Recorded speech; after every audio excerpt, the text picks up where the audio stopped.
അമേരിക്കയുടെയും ഇസ്രയേലിന്റെയും ഉറക്കം നഷ്ടപ്പെടുത്തുന്ന വാർത്തകളാണ് ഇപ്പോൾ പുറത്തു വന്നുകൊണ്ടിരിക്കുന്നത്. ലോകത്ത് ഇന്ന് ഒരു രാജ്യത്തിന്റെയും കൈവശമില്ലാത്ത ഒരു സൂപ്പർ ആയുധം ഇറാന്റെ ആയുധപുരയിൽ എത്തിക്കഴിഞ്ഞതായാണ് പ്രമുഖ അന്താരാഷ്ട്ര മാധ്യമം റിപ്പോർട്ട് ചെയ്തിരിക്കുന്നത്. ഇതുവരെ സയൻസ് ഫിക്ഷൻ സിനിമകളുടെ മാത്രം മേഖലയായിരുന്ന അപകടകരമായ ഒരു ആയുധ സംവിധാനത്തിൽ ഇറാന്റെ അത്ഭുതകരമായ പുരോഗതിയെക്കുറിച്ചുള്ള പെന്റഗൺ വക്താവ് ഷോൺ പാർണലിന്റെ അവകാശവാദമാണ് ഈ റിപ്പോർട്ടിന് ആധാരം. ഇതാകട്ടെ ആഗോള പ്രതിരോധ സമൂഹത്തെ ആകെ നിലവിൽ പിടിച്ചു കുലുക്കിയിരിക്കുകയാണ്. മാർച്ച് 22-ന് ഒരു പത്രസമ്മേളനത്തിൽ നടന്ന ചോദ്യോത്തരവേളയിൽ ഇറാൻ പ്ലാസ്മ ആയുധ സാങ്കേതിക വിദ്യ വികസിപ്പിക്കുകയാണ് എന്നാണ് അമേരിക്കൻ പ്രതിരോധ മന്ത്രാലയത്തിന്റെ വക്താവ് തുറന്നു പറഞ്ഞിരുന്നത്. അത്തരം സാങ്കേതിക വിദ്യയുടെ നിലനിൽപ്പിനെ ഞങ്ങൾ തള്ളിക്കളയുന്നില്ല എന്നും അദ്ദേഹം മുന്നറിയിപ്പ് നൽകുകയുണ്ടായി. 2022-ലാണ് നാസ ഉപഗ്രഹങ്ങൾ ഇറാനിലെ ഈ നിഗൂഢ ആയുധങ്ങളുടെ ലക്ഷണങ്ങൾ ആദ്യമായി കണ്ടെത്തിയിരുന്നതെന്നും ഷോൺ പാർണൽ ചൂണ്ടിക്കാട്ടുകയുണ്ടായി. എന്നാൽ ഈ അവകാശവാദങ്ങളെ ശരിവെക്കുന്ന വ്യക്തമായ തെളിവുകളൊന്നും തന്നെ പെന്റഗണോ നാസയോ ഇതുവരെ പുറത്തുവിടാൻ തയ്യാറായിട്ടില്ല. ഭൂഗർഭ അറകളിൽ വൻ നശീകരണ ശേഷിയുള്ള മിസൈലുകൾ വൻതോതിൽ വിന്യസിച്ച് അമേരിക്കയെയും ഇസ്രയേലിനെയും വെല്ലുവിളിക്കുന്ന ഇറാന്റെ ആത്മവിശ്വാസത്തിന് പിന്നിൽ അവർ ഇതിനകം തന്നെ കൈവരിച്ച പ്ലാസ്മ ആയുധ സാങ്കേതിക വിദ്യയാണെന്നാണ് അമേരിക്ക സംശയിക്കുന്നത്. ഇസ്രയേലിന്റെ കൂടി നെഞ്ചെടുപ്പ് കൂട്ടുന്ന വിവരങ്ങളാണ് അന്താരാഷ്ട്ര മാധ്യമങ്ങളിലൂടെ ഇപ്പോൾ പുറത്തു വന്നുകൊണ്ടിരിക്കുന്നത്. ഇറാന്റെ രഹസ്യ സൈനിക പദ്ധതികളുടെ ചരിത്രം കണക്കിലെടുക്കുമ്പോൾ ഇതൊന്നും തന്നെ നിസ്സാരമായി കാണാൻ മറ്റു ലോകരാജ്യങ്ങൾക്കും കഴിയുകയില്ല.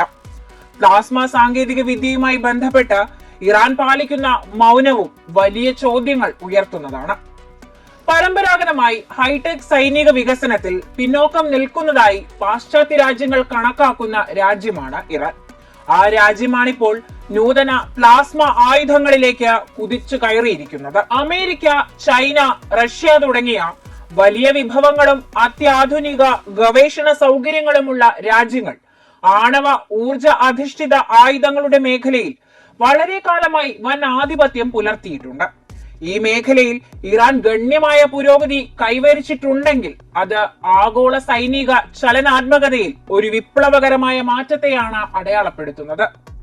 അമേരിക്കയുടെ defence advanced research project agency സ്വന്തം പ്ലാസ്മ ആയുധ പദ്ധതി വികസിപ്പിച്ചുകൊണ്ടിരിക്കുകയാണെങ്കിലും അത് ഇതുവരെ ഫലപ്രാപ്തിയിൽ എത്തിയിട്ടില്ല. ഇറാൻ അവരുടെ ആയുധങ്ങൾ വികസിപ്പിക്കുന്ന ഘട്ടങ്ങളിലെല്ലാം ഇറാനെതിരെ ഉപരോധങ്ങൾ ഏർപ്പെടുത്താനാണ് അമേരിക്ക ശ്രമിക്കാറുള്ളത്. റഷ്യയുടെ സഹായത്തോടെ ആണവായുധം സ്വന്തമാക്കുന്നതിന്റെ അവസാന ഘട്ടത്തിൽ എത്തി നിൽക്കുന്ന ഇറാനെ ആക്രമിക്കുമെന്നാണ് ഡൊണാൾഡ് ട്രംപ് മുന്നറിയിപ്പ് നൽകിയിരിക്കുന്നത്. ഇറാനെ അമേരിക്ക ആക്രമിച്ചാൽ മൂന്നാം ലോക മഹായുദ്ധം പൊട്ടിപ്പുറപ്പെടുമെന്ന് റഷ്യൻ പ്രസിഡന്റ് വ്ളാഡിമിർ പുടിനും അമേരിക്കയ്ക്ക് മുന്നറിയിപ്പ് നൽകിയിട്ടുണ്ട്. ഇത് ഭീതിജനകമായ അന്തരീക്ഷമാണ് ലോകരാജ്യങ്ങളിൽ ഉണ്ടാക്കിയിരിക്കുന്നത്. റഷ്യ യുക്രൈൻ സംഘർഷം തങ്ങളുടെ ഏറ്റവും പുതിയ ഒറഷ്നിക് ഹൈപ്പർസോണിക് ബാലിസ്റ്റിക് മിസൈലിന്റെ പരീക്ഷണത്തിനായി റഷ്യ ഉപയോഗിച്ചതുപോലെ അമേരിക്കയുമായി ഒരു യുദ്ധമുണ്ടായാൽ പ്ലാസ്മ ആയുധങ്ങളുടെ പരീക്ഷണത്തിനായി ഇറാനും ഈ അവസരം ഉപയോഗിച്ചേക്കും. അങ്ങനെ സംഭവിച്ചാൽ അത് അമേരിക്കയ്ക്കും അവരുടെ സഖ്യകക്ഷികളായ ഇസ്രയേൽ ഉൾപ്പെടെയുള്ള രാജ്യങ്ങൾക്കും അത്യന്തം വിനാശകരമായി മാറും. ഒരു മൂന്നാം ലോക മഹായുദ്ധം താങ്ങാനുള്ള കരുത്ത് പുതിയ കാലത്ത് ഭൂമിക്കില്ലെന്നതും ഒരു യാഥാർത്ഥ്യമാണ്. ഈ യാഥാർത്ഥ്യം ഉൾക്കൊണ്ട് തന്നെയാണ് യുക്രൈനിലേക്ക് ഒറഷ്നിക് മിസൈൽ പ്രയോഗിച്ചപ്പോഴും അതിൽ ആണവ പോർമുന റഷ്യ ഘടിപ്പിക്കാതിരുന്നത്. ഈ മിസൈലിനെ തടുക്കാൻ ശേഷിയുള്ള ഒരു പ്രതിരോധ സംവിധാനവും ഇന്ന് ലോകത്തിലില്ല. അതറിഞ്ഞു തന്നെയാണ് ഒറഷ്നിക് മിസൈലിനെ തടുത്തു കാണിക്കാൻ അമേരിക്കയെ റഷ്യ വെല്ലുവിളിച്ചിരുന്നത്. ഏത് അമേരിക്കൻ മിസൈൽ പ്രതിരോധ സംവിധാനത്തെയും എങ്ങനെ പരാജയപ്പെടുത്താൻ കഴിയുമെന്ന് കാണിക്കുന്ന ഒരു മിസൈൽ ഡ്യൂവലിന് റഷ്യ തയ്യാറാണെന്നും അതിന് അമേരിക്ക തയ്യാറുണ്ടോ എന്നുമുള്ള വെല്ലുവിളിയാണ് റഷ്യൻ പ്രസിഡന്റ് വ്ളാഡിമിർ പുടിൻ മുൻപ് നടത്തിയിരുന്നത്. അമേരിക്കൻ ചേരിക്കെതിരെ റഷ്യയും ഉത്തര കൊറിയയും സംയുക്തമായി ഉണ്ടാക്കിയ പ്രതിരോധ കരാറിന് തൊട്ടു പിന്നാലെ റഷ്യയുമായി ഇറാനും പ്രതിരോധ കരാറിൽ ഒപ്പുവെച്ചിട്ടുണ്ട്. ഈ സാഹചര്യത്തിൽ ഇനി ഇറാനിൽ ബോംബിടാൻ അമേരിക്ക ശ്രമിച്ചാൽ റഷ്യയ്ക്കും നേരിട്ട് കളത്തിൽ ഇറങ്ങേണ്ടതായി വരും. അത് വ്യക്തമാക്കുന്നതാണ് ഇപ്പോൾ പുറത്തു വന്നിരിക്കുന്ന പുടിന്റെ മുന്നറിയിപ്പ്. ഇറാന്റെ പ്ലാസ്മ ആയുധ ശേഖരത്തിനു പിന്നിലും റഷ്യൻ കൈകൾ ഉണ്ടെന്നാണ് അമേരിക്ക സംശയിക്കുന്നത്.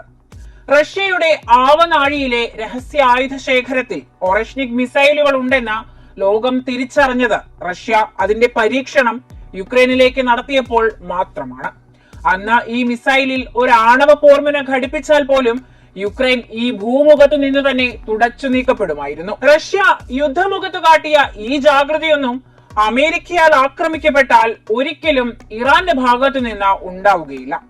അവർ സർവ്വ ആയുധങ്ങളും പുറത്തെടുത്ത് അമേരിക്കയെയും ഇസ്രയേലിനെയും ആക്രമിക്കുക തന്നെ ചെയ്യും. അതാകട്ടെ വ്യക്തവുമാണ്. കഴിഞ്ഞ 5 വർഷമായി ഇറാൻ ആറ്റോമിക് എനർജി ഓർഗനൈസേഷൻ രഹസ്യമായി പ്ലാസ്മ ആയുധ സാങ്കേതിക വിദ്യ വികസിപ്പിച്ചുകൊണ്ടിരിക്കുകയാണ്.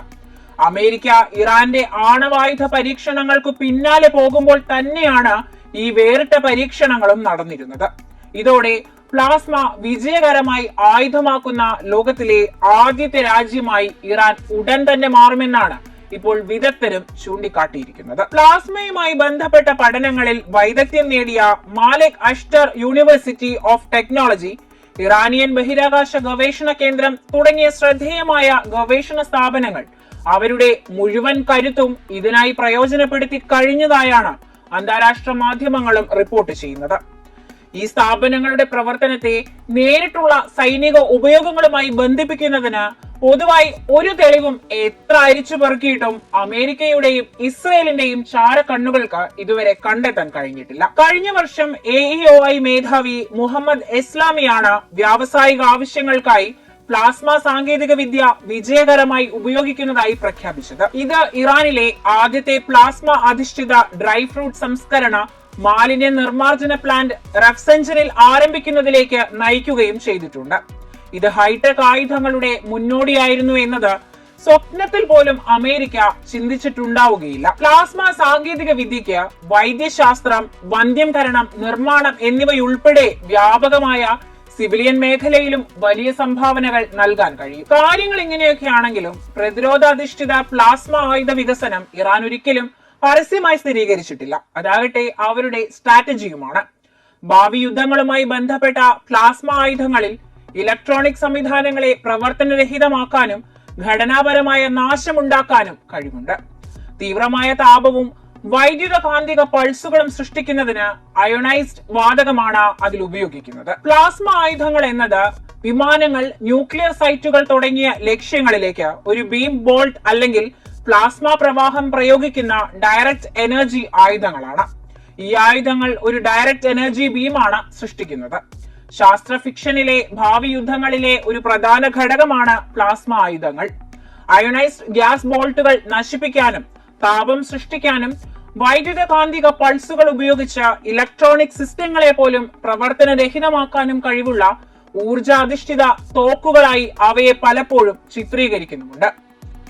പ്ലാസ്മ ആയുധങ്ങൾക്ക് ശത്രു വിമാനങ്ങൾ, ആണവ സൗകര്യങ്ങൾ, ഊർജ പ്രവാഹങ്ങളുള്ള അടിസ്ഥാന സൗകര്യങ്ങൾ എന്നിവ ലക്ഷ്യമിടാൻ കഴിയുമെന്നതും ഈ ആയുധത്തിന്റെ പ്രാധാന്യം വർദ്ധിപ്പിക്കുന്നതാണ്. ഇറാന്റെ പ്ലാസ്മ ആയുധ വികസനത്തെക്കുറിച്ചുള്ള പെന്റഗണിന്റെ അവകാശവാദവും ഉയർന്നത് ഭൂരാഷ്ട്രീയ സംഘർഷങ്ങളുടെ സമയത്താണ്.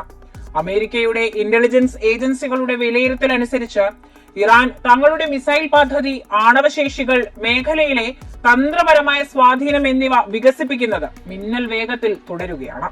സാമ്പത്തിക ഉപരോധങ്ങൾ, ആഭ്യന്തര അസ്വസ്ഥതകൾ, സാങ്കേതിക പരിമിതികൾ എന്നിവയാൽ ഇറാന്റെ സൈനിക മുന്നേറ്റങ്ങൾ വെല്ലുവിളി നേരിടുന്നുണ്ടെങ്കിലും റഷ്യയിൽ നിന്നും ചൈനയിൽ നിന്നും ലഭിക്കുന്ന സഹായങ്ങൾ ഇതെല്ലാം മറികടക്കാൻ അവർക്ക് ശക്തി പകരുന്നുണ്ടെന്നാണ് വിലയിരുത്തൽ. ഡയറക്റ്റ് എനർജി സാങ്കേതിക വിദ്യകളിൽ ശ്രദ്ധേയമായ പുരോഗതി കൈവരിച്ച ഇറാൻ ഇതിനകം തന്നെ സയൻസ് ഫിക്ഷൻ സിനിമകളിൽ കാണുന്നത് പോലുള്ള ഒരു പ്രവർത്തനക്ഷമമായ പ്ലാസ്മ തോക്കും വികസിപ്പിച്ചു കഴിഞ്ഞതായാണ് CIA സംശയിക്കുന്നത്.